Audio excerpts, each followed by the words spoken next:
वालेकुम दोस्तों, मैं हूं शबीर हुसैन और इस वक्त मैं खड़ा हूं बैरिया ऑर्चर्ड का LD अप्रूव ब्लॉक, सबसे हॉट ब्लॉक ईस्टर्न।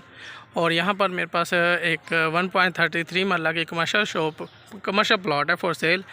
और ये आपके सामने लोकेशन है इसकी, ये प्लॉट है यहां पर 1.33 मरला पोजीशन यूटिलिटी पेड के साथ है। और ये पहले से भी यहाँ पर शॉप बनी है, एक ये ब्यूटी पार्लर बना हुआ है, इसके अलावा कुछ डिफरेंट शॉप बनी हुई है, साथ ही पार्क है। बहुत ही हॉट लोकेशन है यहाँ पर, पूरे ब्लॉक में कहीं भी कमर्शियल एक्टिविटी नहीं है सिवाय इसके, ठीक है।